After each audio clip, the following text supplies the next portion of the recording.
Compte rendu de la 25e réunion du Conseil de ministres.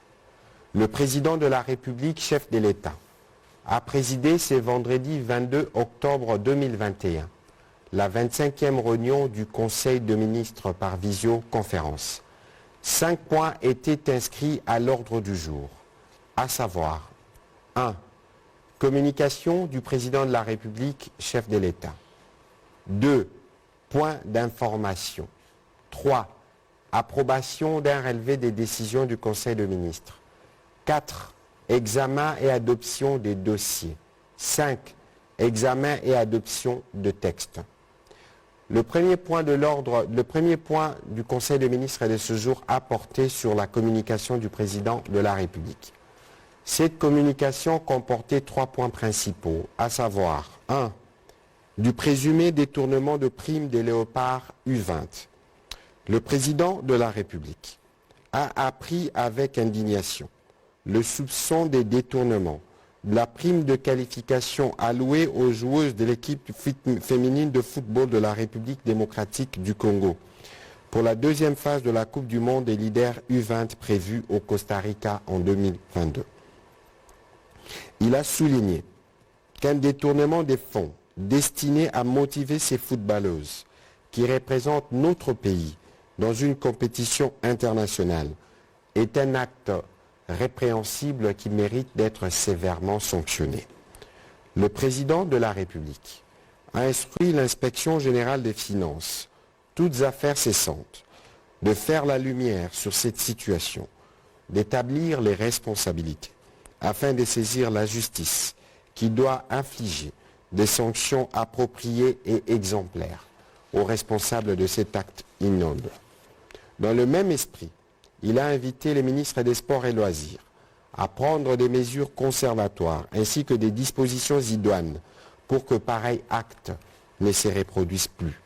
Il devra également faire un rapport sur le dossier lors de la prochaine réunion du Conseil des ministres. Deuxième point de la communication du président de la République, de la lutte contre le tribalisme. Le président de la République a rappelé que le tribalisme est l'une des causes majeures de l'inversion générale des valeurs et de la ruine dans notre pays. Il a déploré le fait que ces fléaux refassent surface et qu'ils soient de plus en plus véhiculés dans des chants et actes posés lors des manifestations et ou à travers les réseaux sociaux, notamment par certains acteurs politiques. D'où son vibrant appel à lutter contre ces fléaux et à les dénoncer publiquement.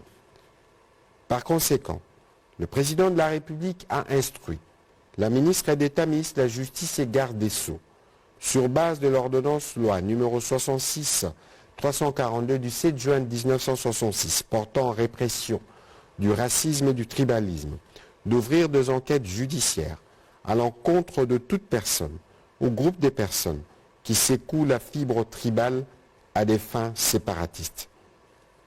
De sorte que les auteurs des déclarations tribales répondent de leurs actes devant les instances judiciaires. L'instruction a également été donnée au vice-premier ministre, ministre de l'Intérieur, Sécurité et Affaires coutumières, ainsi qu'à l'Agence nationale de renseignement, d'identifier les auteurs de ces dérapages et de mettre en garde tous les acteurs politiques qui se complaisent dans ces mauvaises pratiques et de les mettre à la disposition de la justice. Le ministre de la Communication et Médias a quant à lui été invité par le président de la République à réguler son secteur dans une approche participative dans la lutte contre ces fléaux, car les médias sont l'un des canaux majeurs utilisés pour faire germer la sémence du tribalisme dans l'esprit et les cœurs de Congolais. Le chef de l'État a enfin encouragé la ministre le président de la République à poursuivre la campagne de sensibilisation qu'elle a entreprise sur la cohésion et l'unité nationale. Troisième point de la communication du président de la République, relatif à la campagne de dénigrement et de démobilisation de nos militaires. Le président de la République a constaté fort malheureusement l'existence d'une campagne de dénigrement et de démobilisation des militaires qui s'intensifie depuis plusieurs jours sur les réseaux sociaux. À cet effet, il a demandé aux services compétents de mener des enquêtes pour identifier les auteurs intellectuels ou commanditaires de cette sale campagne. Il a salué la bravoure de nos forces armées qui défendent vaillamment le territoire national et qui méritent une reconnaissance et une considération de tous les Congolais sans distinction aucune. Le président de la République a conclu son intervention en parlant de la protection et de la prise en charge de personnes vivant avec handicap. Rappelant sa vision d'une société inclusive, il a évoqué la nécessité de protéger les Congolais vivant avec handicap qui représentent environ 13% de notre population, plus de 10 millions de personnes. En raison de leur vulnérabilité, les droits qui leur sont reconnus requièrent de mesures spécifiques et une attention particulière empreinte d'amour, de compassion, de considération et de solidarité. Le président de la République est aussi revenu sur la nécessité de finaliser le processus d'élaboration de la loi portant promotion et protection des droits des personnes vivant avec handicap, adoptée en première lecture à l'Assemblée nationale. Il a demandé au ministre des Relations avec le Parlement, en collaboration avec la ministre déléguée près le ministre des Affaires sociales, de suivre l'évolution de cette proposition de loi au niveau du Sénat en vue d'accélérer son adoption. Elle permettra de mettre en place un cadre juridique spécifique au niveau national pour une meilleure protection et une meilleure prise en charge de nos compatriotes les plus vulnérables. En complément à la communication du président de la République, le Premier ministre chef du gouvernement a fait part au Conseil de quelques dossiers qu'il a examinés. Le Premier ministre a reçu les rapports détaillés de la question orale avec débat destinée au ministre de Postes, Télécommunications et Nouvelles Technologies au sujet des prélèvements sur le registre des appareils mobiles RAM. En attendant l'approfondissement de cette question en Conseil de ministres, le Premier ministre chef du gouvernement a décidé de la suppression de cette perception pour tous les téléphones de deuxième génération qui concernent 75% des abonnés. Le ministre de PTNTIC est chargé de l'exécution de la présente décision dans les meilleurs délais.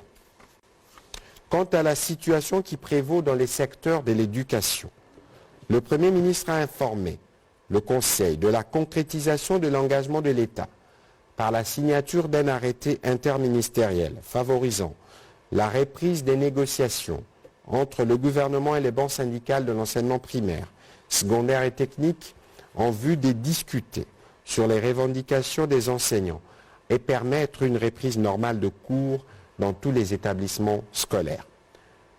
Déplorant cette façon de faire, en particulier la démission de certains responsables d'école et l'instrumentalisation des élèves, lesquels ne sont pas toujours sécurisés, le Premier ministre en a appelé à la responsabilité de tous les acteurs impliqués pour assurer la protection des élèves et leur permettre de retourner à l'école dans la sérénité. Le gouvernement continue de s'employer pour une meilleure prise en charge de ces secteurs stratégiques. Dans ces cadres, il a annoncé la signature prochaine du décret portant création, organisation et fonctionnement d'un établissement public dénommé Fonds de promotion de l'éducation et de la formation, FPEF en sigle, permettant de générer des ressources innovantes devant venir en appui au secteur de l'éducation. Le Premier ministre, complété par le ministre de l'intégration régionale, a annoncé la tenue de la grande commission mixte RDC-Angola du 27 au 30 octobre 2021. Plusieurs ministres et experts de ces pays voisins sont attendus à Kinshasa pour faire le point de la coopération entre les deux pays. En plus de membres du gouvernement central concerné, 5 gouverneurs des provinces frontalières à ces pays voisins sont aussi invités à participer à ces travaux. Le chef du gouvernement a aussi informé le Conseil de la fin des travaux de la commission ad hoc d'harmonisation de vues entre le ministère de l'Aménagement du Territoire et celui de l'Intérieur, Sécurité, Décentralisation et Affaires coutumières au sujet du projet de décret portant création d'un établissement public dénommé Agence nationale d'aménagement du territoire ANAT. Cette harmonisation qui a été faite sous sa supervision, conformément à la décision du Conseil des ministres prise au cours de sa 24e réunion. La divergence qui portait sur la compréhension du concept création des villes décelé dans le corps du texte soumis à l'examen du Conseil précédemment ayant été aplanie, l'approbation du rapport de cette harmonisation entraînait donc l'adoption formelle du dit projet de décret. Deuxième chapitre du Conseil des ministres de ce jour, relatif aux points d'information. Le vice-premier ministre, ministre de l'Intérieur, Sécurité, Décentralisation et Affaires coutumières, a informé le membre du Conseil que l'état du territoire national demeure globalement calme. L'état d'esprit de la population a été marqué notamment par des réactions et commentaires en divers sens au sein de l'opinion, après l'entérinement par l'Assemblée nationale de membres du bureau et de l'Assemblée plénière de la Commission électorale nationale indépendante. Le ministre de l'Intérieur a déploré la récurrence d'accidents mortels dans les secteurs du transport, dont les derniers en date fait état de 73 morts dans le Haut-Katanga. Le gouvernement a exprimé sa solidarité et sa compassion pour toutes les familles qui ont été éprouvées par cet accident. En ce qui concerne la problématique de la présence d'éleveurs étrangers Mbororo dans les provinces du Nord, Haut et Bas-Ouélé, Nord et Sud Ubangui, il a été signalé une forte concentration dans les localités des Kaka, à environ 17 km de Dungu, avec comme conséquence des vives tensions entre ces derniers et les autochtones opposés à leur présence. Toujours sur ces chapitres sécuritaires, le ministre de la Défense nationale et ancien combattant a présenté au Conseil une situation sécuritaire qui demeure globalement calme sur toute l'étendue du territoire national. En ce qui concerne le province sous état de siège, il a indiqué que la pression demeure constante sur toutes les forces négatives, en dépit de quelques incursions ennemies signalées ici et là. Il a rappelé que les forces armées de la République démocratique du Congo ne ménagent aucun effort pour mettre les ennemis de la paix hors d'état de nuire. Le ministre de la Défense nationale et ancien combattant a informé les conseils sur les détails de l'incident survenu en début de semaine à Kibumba, à la frontière avec le Rwanda. Après la réaction de nos militaires et la vive protestation de notre armée, le chef d'état-major de l'armée rwandaise a procédé à l'interpellation des militaires qui ont traversé la frontière et qui ont agi en violation de principes. À son tour, intervenant sur l'évolution de la pandémie à Covid-19, le ministre de la Santé publique, Hygiène et Prévention a informé le Conseil de l'évolution de la pandémie à Covid-19. Il a spécifiquement abordé la question de la vaccination qui se poursuit normalement et s'intensifie. La vaccination du couple présidentiel est un exemple de plus qui va susciter beaucoup plus d'intérêt pour cette vaccination qui demeure le pilier principal de notre stratégie dans la lutte contre cette pandémie. Il a aussi rappelé l'exhortation permanente du gouvernement, à savoir l'observation stricte des mesures barrières et la vaccination pour se protéger et protéger les autres. Le ministre de la Santé publique, Hygiène et Prévention a par ailleurs informé le gouvernement de l'évolution de la propagation du virus Ebola dans la province du Nord Kivu. Les cumuls des cas est à ce jour de 8, dont 5 confirmés, 3 présumés, 2 vivants dans le centre de traitement d'Ebola de l'hôpital général de référence de Béni. Par ailleurs, le ministre de la Santé publique, Hygiène et Prévention a informé le Conseil de l'organisation sous le patronage du président de la République du deuxième forum d'évaluation des engagements de la déclaration de Kinshasa de juillet 2019 en faveur de la vaccination et de l'éradication de la poliomyélite. Dans un contexte de crise sanitaire et économique engendrée par la pandémie à Covid-19, il a indiqué que les mécanismes de suivi des engagements de la déclaration de Kinshasa mise en place a permis au gouvernement central et aux gouvernements provinciaux d'assurer un financement domestique prompt en faveur de la vaccination et un suivi régulier des activités ayant contribué à l'amélioration de la couverture vaccinale des enfants congolais complètement vaccinés de 35 à 53% entre 2018 et 2020.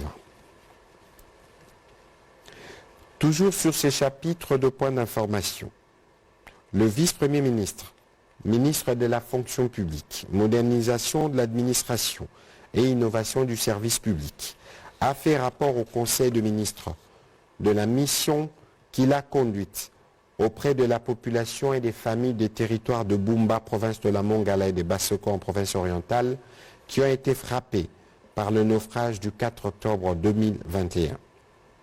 Il a informé les membres du Conseil sur les circonstances et a causé le naufrage d'une embarcation de fortune de plusieurs pirogues reliées, lourdement chargées, ayant dépassé largement le tonnage maximal et qui transportait à bord, en plus de plusieurs centaines de sacs de marchandises, plus ou moins 300 personnes. Parmi les causes du naufrage, en dehors du caractère inapproprié de l'embarcation et du chargement excessif, le vice-premier ministre a révélé, entre autres, la navigation nocturne sans aucune mesure de sécurité, l'absence d'infrastructures routières conduisant la majeure partie de la population de la contrée à n'emprunter que la voie fluviale, quelles que soient les conditions de navigation. Le chômage massif de jeunes qui abandonnent les activités champêtres, fortement gênés par l'inexistence de routes, des dessertes agricoles et qui n'espèrent gagner leur pain quotidien qu'en exerçant le petit commerce sur le fleuve. Au titre de bilan, le sombre tableau du naufrage se présente comme suit. 74 corps repêchés sans vie, 146 rescapés et plusieurs dizaines de passagers disparus. Clôturant son rapport, le vice-premier ministre, ministre de la fonction publique, a notamment formulé les recommandations ci-après, afin que ce genre de drame ne se répète plus dans l'avenir. Lutter contre les embarcations de fortune par l'acquisition de moyens de navigation modernes. Réhabiliter le principal port de Bumba situé sur le littoral du fleuve Congo. Doter les différents services étatiques concernés par la navigation fluviale d'outils modernes de travail pour pallier à ce genre de situation. Réhabiliter la route nationale numéro 6, axe Akula, Lissala, Bumba et Bunduki, ainsi que le route des dessertes agricoles afin de booster non seulement le trafic routier, mais aussi de limiter les virements de jeunes vers le petit commerce sur le fleuve. Il a été complété par le ministre des Affaires sociales, Action humanitaire et solidarité nationale, qui a appuyé le rapport tel qu'il a été élaboré et il a salué l'altruisme de population congolaise de Bumba. Le vice-ministre du budget, qui faisait aussi partie de la délégation, a salué la bravoure de cette population qui s'est promptement mobilisée pour secourir ceux qui étaient touchés. Le Conseil de ministres a, tout en réaffirmant sa douleur et sa compassion à l'endroit de familles éplorées, adopté ces rapports ainsi que les propositions y formulées pour que des mesures y afférentes puissent être prises rapidement. Troisième chapitre du Conseil de ministres de ce jour. Approbation d'un relevé des décisions du Conseil de ministres. Le Conseil de ministres a adopté les relevés des décisions prises lors de la 24e réunion du Conseil de ministres tenue le vendredi 15 octobre 2021. Au quatrième chapitre du Conseil de ministres de ce jour, examen et adoption des dossiers. Deux dossiers. 1. De la mise en exécution des décisions relatives à la COP 26 et au contrat de concession forestière. En exécution des recommandations du président de la République, faites au cours de la 24e réunion du Conseil de ministres, la vice-première ministre, ministre de l'Environnement et Développement durable, a fait le point des préparatifs de la participation de notre pays à la grande conférence climatique prévue à Glasgow COP26, ainsi que des mesures prises au sujet des contrats de concession forestière. L'assainissement du secteur de l'exploitation forestière a dénombré 156 titres qui ont été soumis à l'examen de la Commission. 81 titres représentant une superficie de 15 millions d'hectares ont été déclarés convertibles. À la clôture du processus, 57 titres, soit 10 millions d'hectares, ont été effectivement convertis en contrats de concession forestière. 16 rétrocédés à l'État congolais, 5 convertis en concession de conservation et 3 étaient en sursis.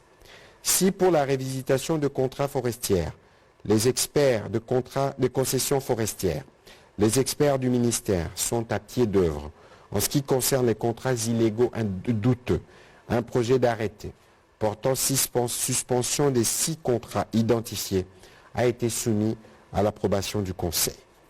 L'évaluation de l'initiative Jardin scolaire, 1 milliard d'arbres à l'horizon 2023, indique que dans les 5 provinces pilotes retenues, la superficie couverte est estimée à 351 268,84 hectares, soit plus de 355 millions d'arbres plantés. Cela équivaut à 35,52% du taux de réalisation. La vice-première ministre, ministre de l'Environnement et Développement durable, a également fait le point des dispositions prises pour une meilleure participation de la République démocratique du Congo aux travaux de la conférence de parties à la Convention cadre des Nations Unies sur le changement climatique prévue à Glasgow en Écosse du 31 octobre au 12 novembre 2021.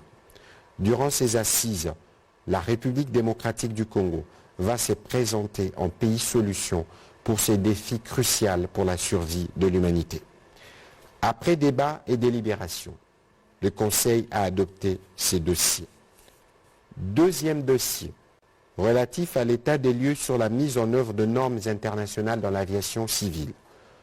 En réponse aux préoccupations du président de la République visant l'assainissement de l'espace aérien, le ministre des Transports, Voies des Communications et des Désencadrements a fait part au Conseil que notre pays a déjà franchi plusieurs étapes significatives en matière d'aviation civile.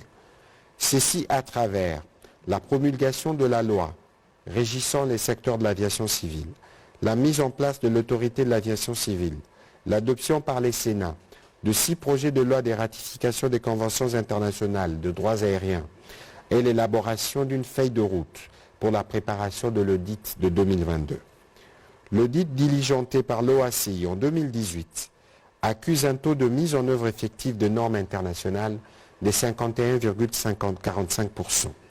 L'atteinte de la moyenne mondiale d'au moins 78% au terme de l'audit de 2022 va inexorablement déclencher les processus du retrait des compagnies aériennes congolaises de la liste noire de l'Union européenne.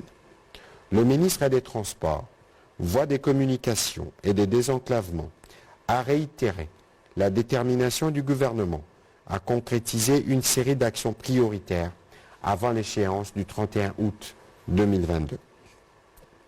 Celle-ci touche au domaine de la législation aéronautique de base, des règlements d'exploitation, de l'organisation de l'aviation civile, des licences du personnel aéronautique, de l'exploitation technique des aéronefs, de la navigabilité des aéronefs, des aérodromes et aides-sols, et services de navigation aérienne, de la régie des voies aériennes et enfin des enquêtes sur les accidents et les incidents d'aviation. Après débat et délibération, ce dossier a été adopté moyennant élaboration préalable d'un tableau des réalisations et la prise en compte de la transversalité de cette question. 5. Examen et adoption de projets de texte. La ministre d'État, ministre de la Justice et garde de Sceaux, a présenté à l'attention du Conseil le projet de loi autorisant la prorogation de l'état de siège dans les provinces de l'Ituri et du Nord Kivu pour une période de 15 jours prenant cours le 3 novembre 2021. L'objectif étant de cristalliser les acquis des opérations antérieures en permettant à nos forces armées de poursuivre l'envergure des actions en vue de restaurer la paix, la sécurité et l'autorité de l'État dans cette partie de la République démocratique du Congo. Après débat et délibération, ce projet de loi a été adopté. Deuxième texte, projet d'arrêté ministériel. La ministre est déléguée auprès du ministre des Affaires sociales, chargé des personnes vivant avec handicap et autres personnes vulnérables, a fait l'économie du projet d'arrêté ministériel portant création, organisation et fonctionnement de la commission provisoire du suivi de l'état de mise en œuvre de la Convention des Nations Unies relative aux droits des personnes vivant avec handicap et son protocole facultatif. Elle a rappelé que la Convention internationale sur le droit des personnes handicapées a été adoptée à l'unanimité en 2006 par les États membres des Nations Unies. Si la République démocratique du Congo a ratifié cet instrument juridique international en 2015, elle devrait, depuis 2017, présenter le rapport initial sur la manière dont la mise en œuvre se réalise, ce qui n'a pas été fait depuis plus de 4 ans. En attendant l'adoption de la loi organique portant promotion et protection des droits de personnes vivant avec handicap, en élaboration au Parlement, laquelle loi a prévu des mécanismes pérennes pour cette tâche, la ministre déléguée a expliqué la nécessité de la mise en place de la commission provisoire qui devra produire et déposer le rapport initial sus-évoqué au plus tard fin novembre prochain. Après débat et délibération, le Conseil a adopté ce projet d'arrêté ministériel. Commencé à 11h30, la réunion du Conseil de ministres a pris fin à 17h21. Je vous remercie.